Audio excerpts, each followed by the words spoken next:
은혜 받을 하나님의 말씀 잠언 15장 4절 잠언 15장 4절 말씀을 띄워주세요. 우리 함께 읽겠습니다. 온순한 혀는 곧 생명나무이지만 패역한 혀는 마음을 상하게 하느니라. 한 번 더 읽겠어요. 온순한 혀는 곧 생명나무이지만 패역한 혀는 마음을 상하게 하느니라. 아멘. 오늘 우리가 읽은 잠언 15장 14절 말씀을 다시 한번 읽어보겠습니다. 시작. 온순한 혀는 곧 생명나무이지만 패역한 혀는 마음을 상하게 하느니라. 아멘. 오늘 온순한 혀는 곧 생명나무라고 말씀했습니다. 여기서 온순한 혀는 그러면 히브리어로 무슨 뜻을 말하고 있을까?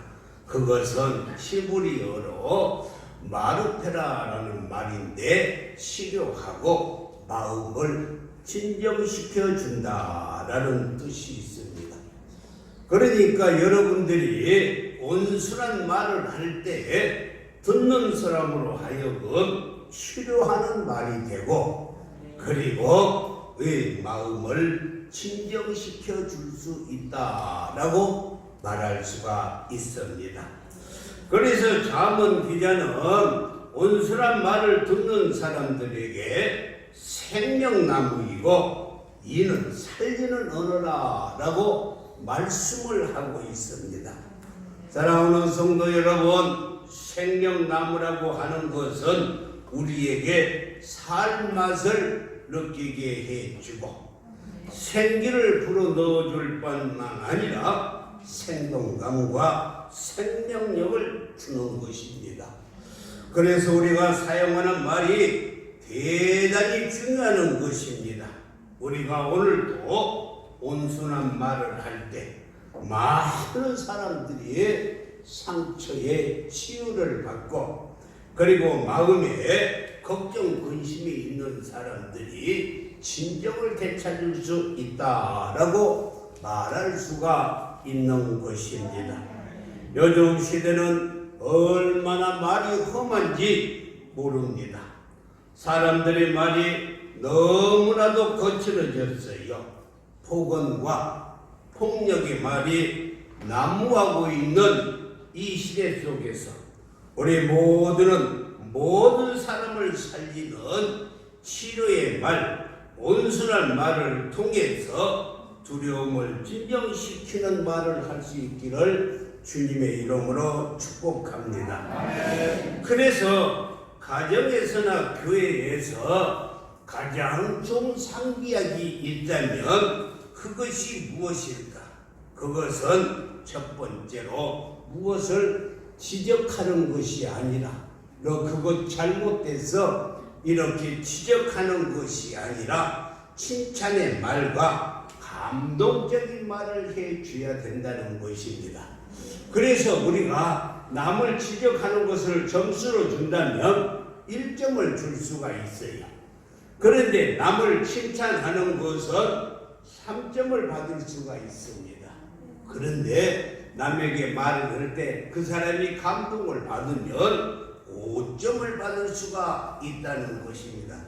그래서 우리는 교회에서나 가정에서나 직장에서나 무엇을 지적하려고 이렇게 하는 것이 아니라 늘 칭찬을 해주고 감동적인 말을 해야 할 줄 믿습니다. 우리 예수님이 바로 그렇게 하셨어요. 예수님은 부활하셔서 갈릴리 바다에서 고기를 잡고 있는 베드로를 찾아주셨습니다. 베드로는 수제자라고 하면서도 주님이 십자가를 지신 고난의 현장에서 예수님을 3번씩이나 부인하고 나는 모른다, 이렇게 시체미를 댔어요. 그뿐만이 아니라 그것도 부족해서 아예 예수님을 저주하다가 예수님이 이제 힘없이 십자가에 돌아가실 때 그냥 두려워서 도망쳐 버렸던 것입니다.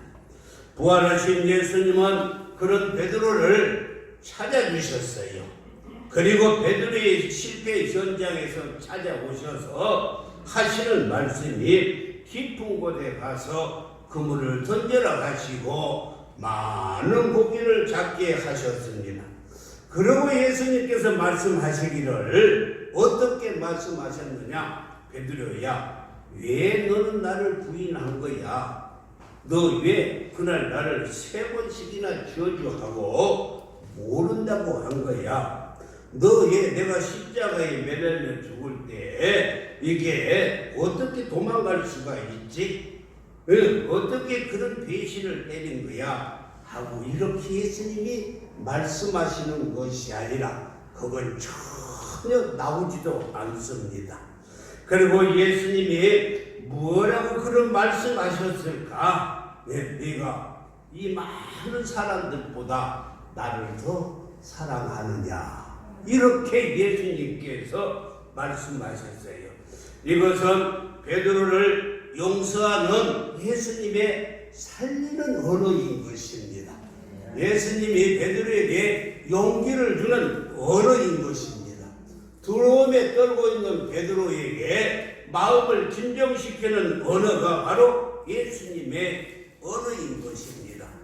비록 베드로가 잘못을 저질렀고 베드로가 배신자이고 죽일 놈이라 할지라도 이런 베드로의 마음을 치유하고 계시는 예수님의 이 온순한 말씀, 이 말씀이 치유의 말씀이요 살리는 말씀이요 우리의 마음을 진정시키고 평안을 주는 말씀인 줄 믿습니다. 예수님은 베드로를 책망하거나 베드로를 비난하거나 원인을 조금도 추궁하지 않으시고 말씀하셨어요. 네가 이 많은 사람들보다 나를 더 사랑하느냐?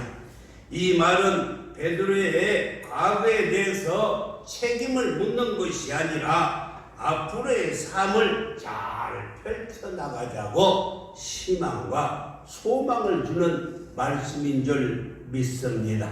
이 말의 뜻에 용서가 담겨 있습니다. 마르테, 다시 말하자면은 살리는 언어예요. 사랑하는 성도 여러분, 그렇다면 여러분들의 마음을 아프게 한 베드로와 같은 분들이 여러분들에게 혹시 있습니까? 그런 사람에게 우리는 언제까지 분노하며 복수의 칼을 갈고 있겠습니까?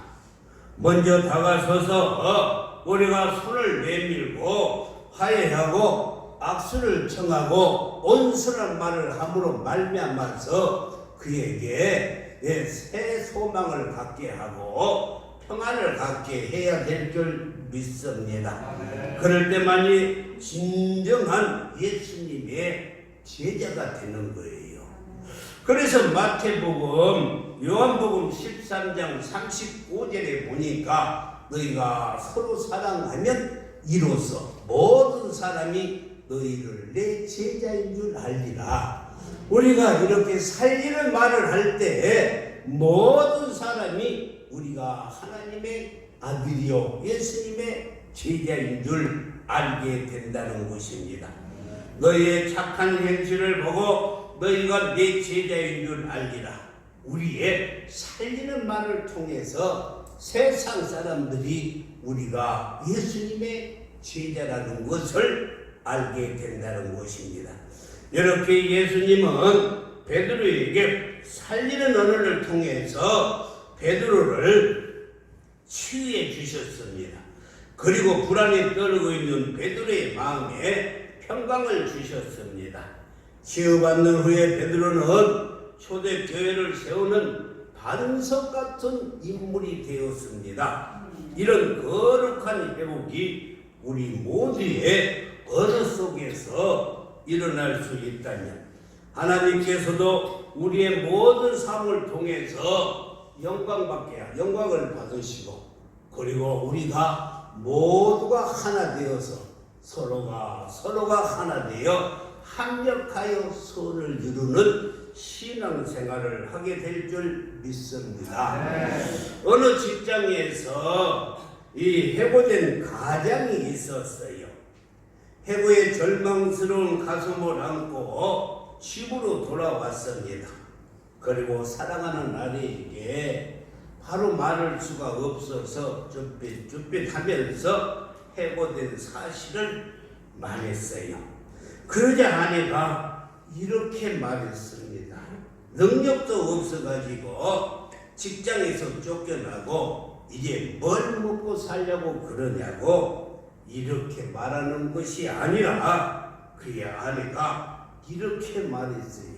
여보, 이 직장에서 해고다는 것도 모두가 다 하나님의 뜻이잖아요. 창새 한 마리가 땅에 떨어지는 것도 하나님의 섭리에 다 있는 것인데 당신이 우리 가정을 책임지고 있는데 이렇게 직장에서 해고된 것도 하나님의 뜻이잖아요. 그러니까 이제 직장을 그만두었으니까 그동안 당신이 하고 싶었던 자그마한 사업이라도 한번 해보세요. 그리고 통장을 내밀어 주는 거예요. 혹시 이런 날이 있을지 몰라서 조금씩 모아두었는데 자그마한 가게 하나는 차릴 돈이 될 것입니다. 남편은 용기를 내어서 조그마한 가게를 시작했는데 자기가 하고 싶어하는 사업이라서 그리고 자기의 사업이라서 아침 일찍부터 밤 늦게까지 일하다 보니 월급 생활한 것보다도 훨씬 더 수입이 많은 거예요. 사랑하는 성도 여러분, 사랑하는 아내의 이 살리는 말이 없었다면 어떻게 사업에 성공을 했겠습니까? 아내의 살리는 말이 남편의 사업을 성공시켰고 그의 재능을 100% 발휘할 수 있게 했던 것을 잘 말씀해 주고 있습니다. 오늘 성경은 말합니다. 온순한 혀의 말이 그들을 살리고 마음의 상처를 치료받게 해준다고 말씀했고 온순한 혀가 곧 생명나무요 살리는 언어라 라고 말씀을 했습니다. 그리고 다시 한번 하반절에 보면은 뭐라고 말씀했냐면 5살문과 패역한 혀는 마음을 상하게 하느니라 라고 말씀을 했습니다.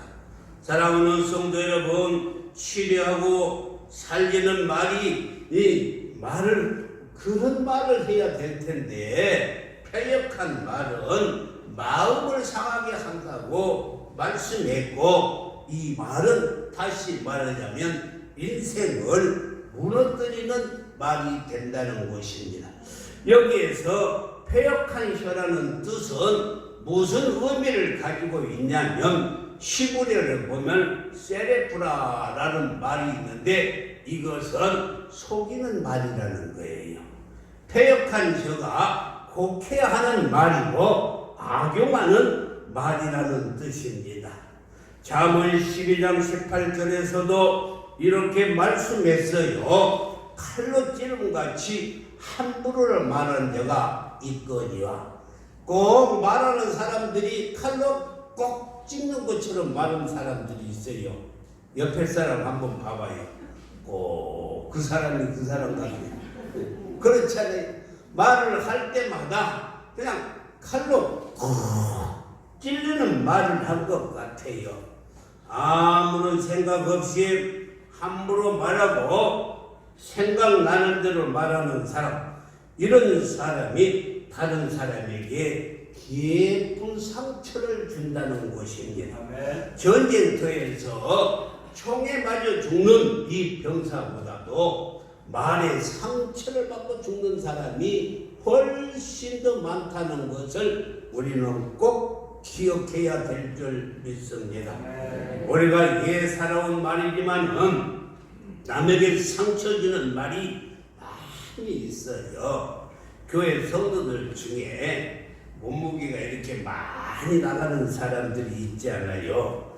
그 사람들에게 그냥 살 좀 빼요, 이렇게 말을 하면은 아니 된다는 거예요. 여러분요, 좋은 말도 딱 3번이요.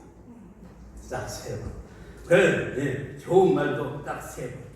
여러분들이 그 사람 살찌는데 보태준 것도 없잖아요. 저는 그분들이 아픔을 알아요. 왜 그랬냐면, 내가 처음 신앙생활을 할 때 제가 아주 풍성하고 아주 건강한 이렇게 권사님하고 함께 한 차를 타고 교회를 다녔는데, 교회 주차장에 들어가기만 하면은 주차장에서 안내하는 집사님이 인사를 하는데 꼭 그 권사님에게 뭐라고 하냐면은요, 아이고 지난주보다 몸이 더 나셨네요. 와, 이렇게 말씀을 하니까 그때마다 그 권사님이 그냥 너무너무 짜증스러운 것 같아요. 너무 자기가 나 살찌는데 보태준 것도 없으면서 꼭 교회에 와가지고 주차장에 내리기만 하면은 몸이 지난주보다 덜 하셨다고 한다는 거예요.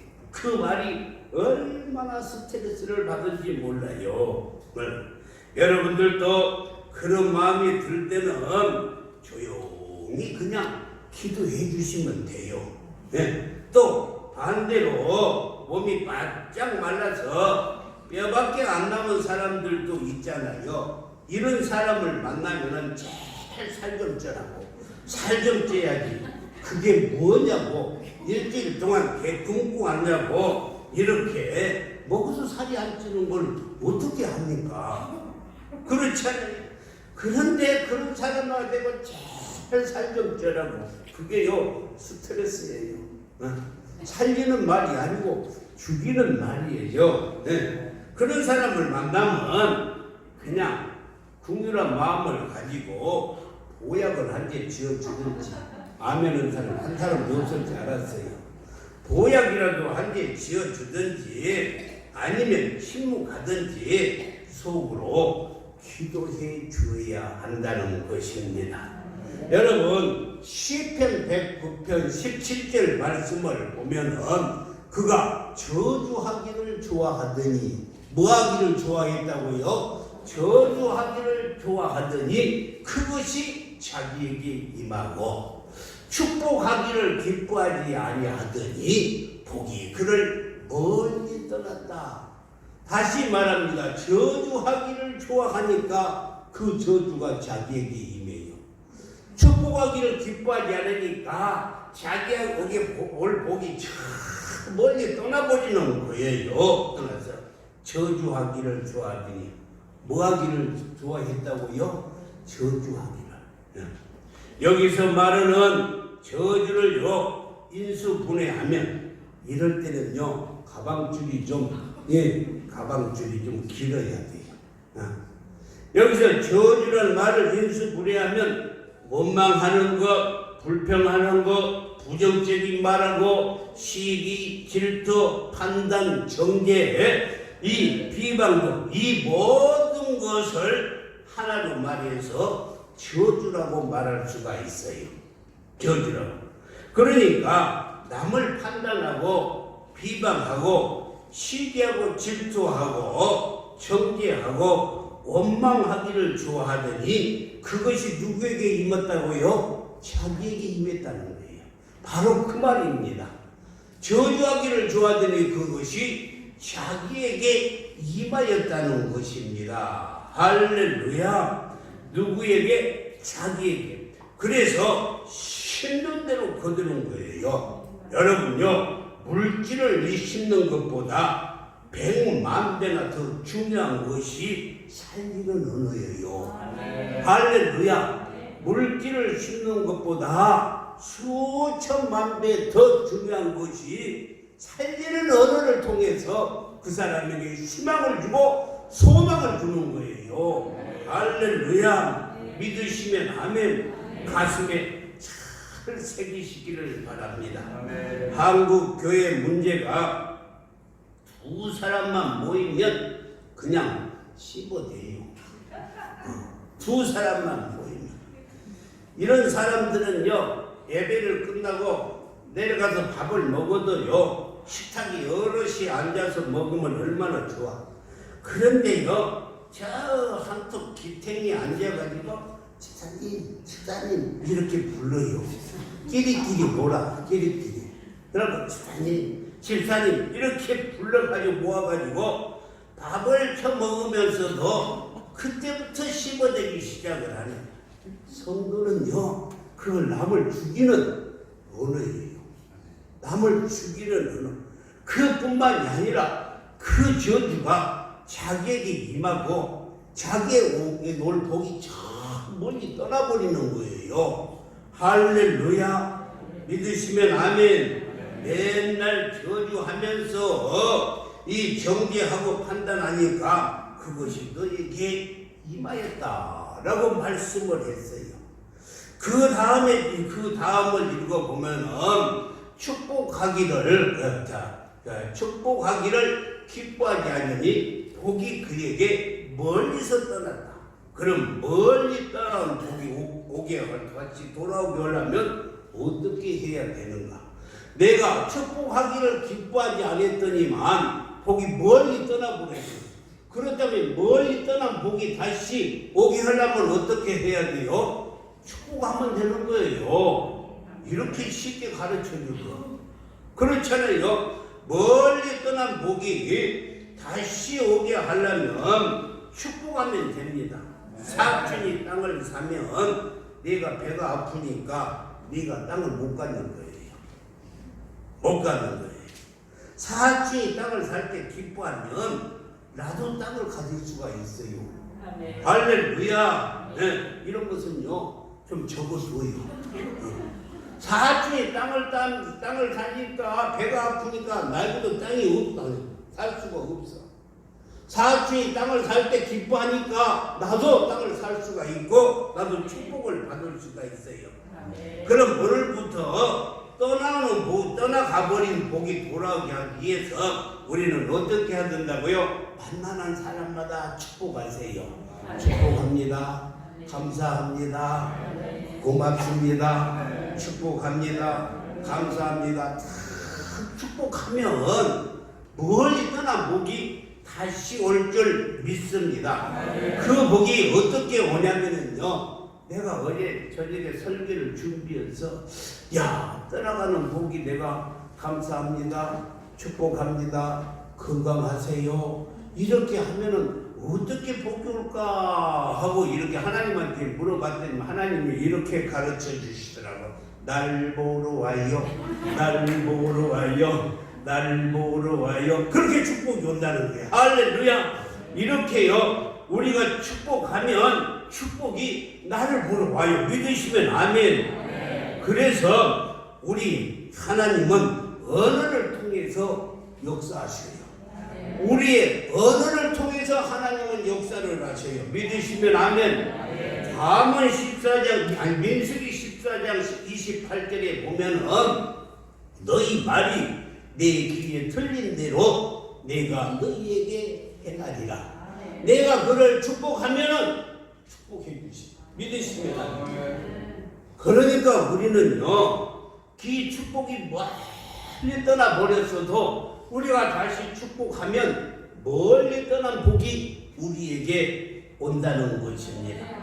그런데 우리는 왜 저주하기를 좋아할까? 이 저주하기를 좋아하는 것은 시편 119편 18절에 잘 기록이 되어 있는데 또 저주하기를 못 입듯 하더니 저주하기를 못 입듯 했다고요? 못 입듯 하더니 저주가 물같이 그의 몸속으로 들어가며 기름같이 그의 뼛속으로 들어간다이다. 저주하기를 못 입듯 했다는 말은 저주하는 것이 생활화가 되어버렸다는 거예요. 여러분의 입에서 나오는 말이 저주하는 말이 생활화가 되어버렸다는 것입니다. 생활화가. 다시 말해서 습관이 되어가지고 저주가 이 뼛속까지 틀어박혀 있어요. 말은요 습관입니다. 그래서 부정적인 말이 뼛속까지 이렇게 박혀 있어요. 그래서 말만 하면은 빼딱하니 빼딱선을 타는 거예요. 말만 하면은 저주하고 부정적인 말을 하고 판단하고 정죄하는 것입니다. 사랑하는 성도 여러분, 그렇다면 여러분의 삶이 좋은 날 보기를 원하십니까? 정말로 좋은 날 보기를 원하십니까? 그렇다면 제가 하나 오늘 가르쳐 드리겠어요. 여러분들이 정말로 좋은 날 보기를 원하신다면 어떻게 하면 되겠는가? 이 베드로전서 3장 10절에서 그러므로 생명을 사랑하고 좋은 날 보기를 원하는 자는 혀를 금하여 악한 말을 그치라는 거예요. 좋은 날 보기를 원하셔요? 그렇다면 여러분의 혀에서 악한 말을 그치라는 거예요. 그리고 그 입술로 거짓말 좀 하지 말라는 거예요. 거짓말 하는.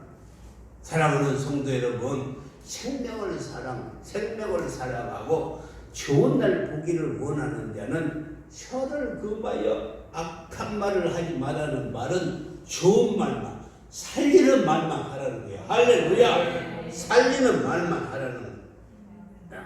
그렇습니다. 좋은 날 보기를 원하면 혀를 금하여 악한 말을 그치고 이렇게 살리는 말을 해야 할 줄 믿습니다. 시편 45편 2절에서도 왕은 사람보다 아름다워 은혜를 입술에 머금으니, 할렐루야, 은혜를 어디에다 머금었다고요? 입술에 머금으니, 그러므로 하나님이 왕에게 영원히 복을 주시도다. 할렐루야, 영원히 복을 주시도다.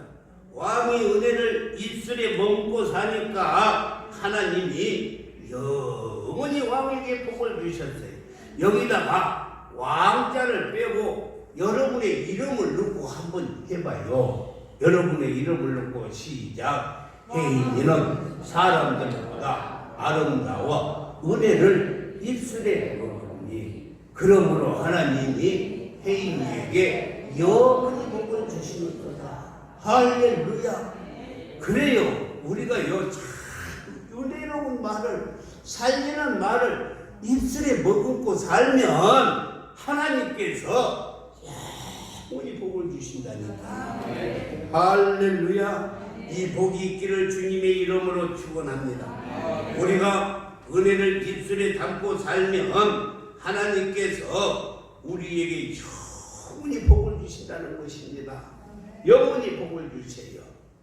은혜를 입술에 먹으면 하나님이 영원히 복을 주시도다. 그래요, 우리가 말만 예쁘게 해도 하나님께서 우리에게 영원히 복을 주셔요.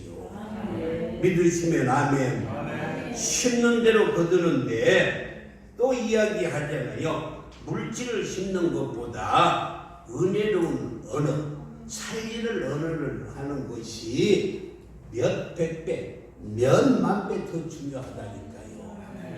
할렐루야.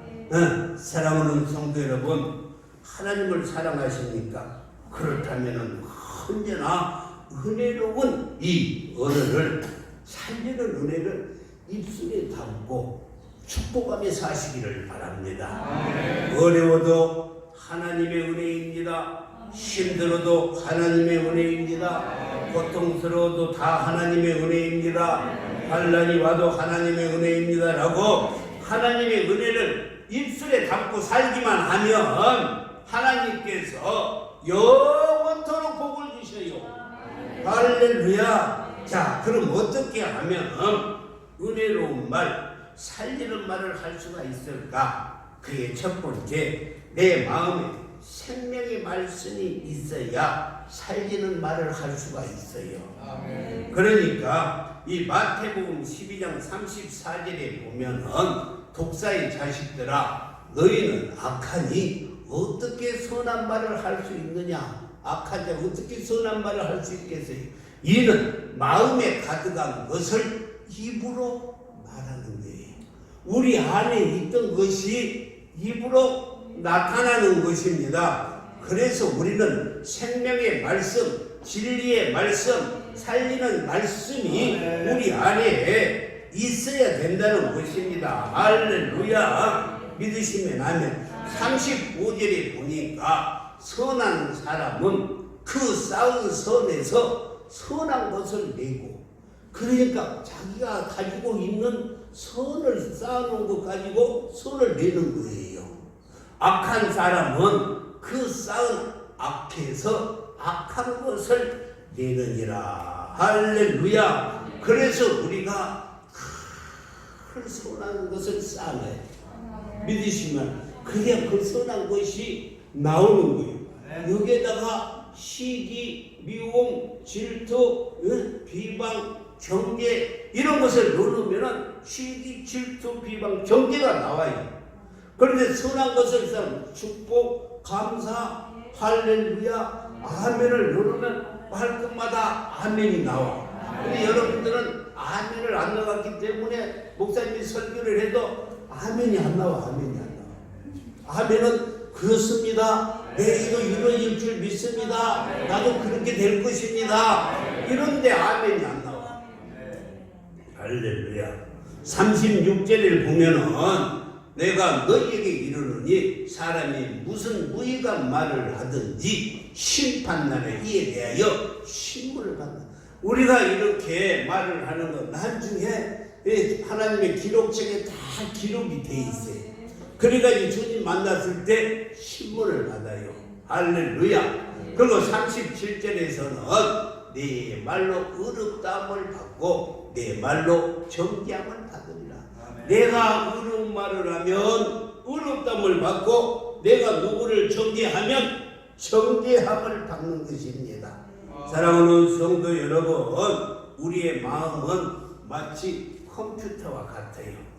뭘 입력해 놓느냐에 따라서 이 컴퓨터에 입력하는 대로 나오게 되어 있어요.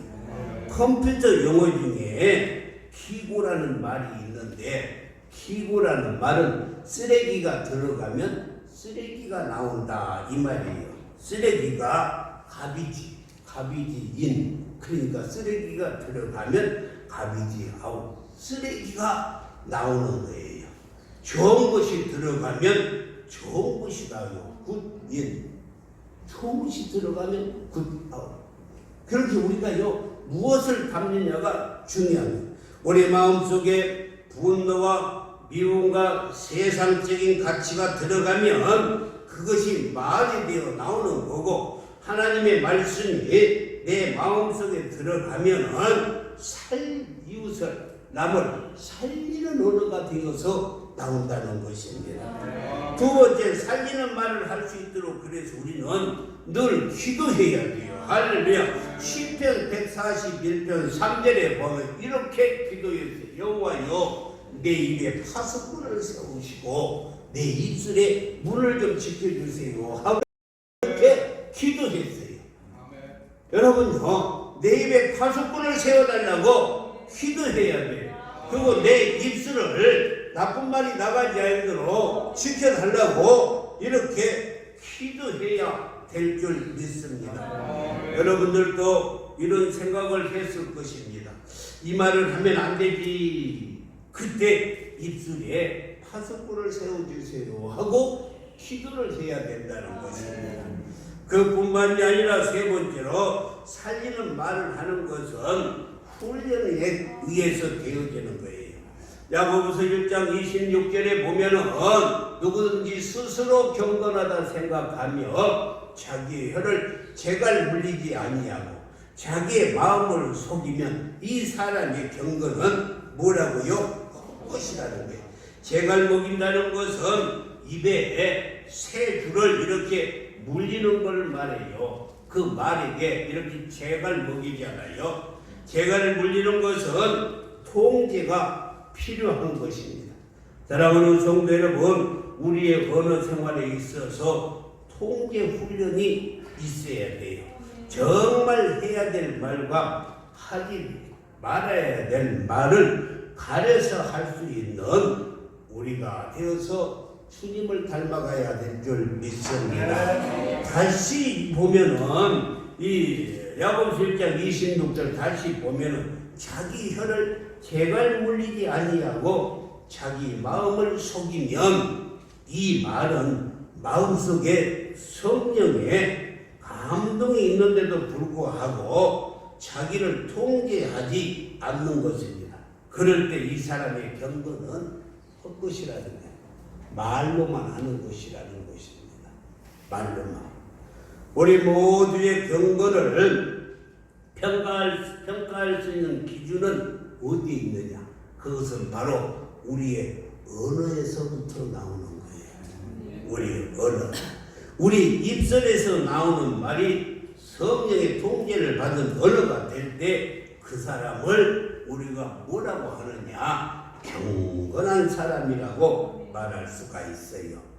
한 걸음 더 나아가서 우리는 표정까지도 항상 밝아야 돼요.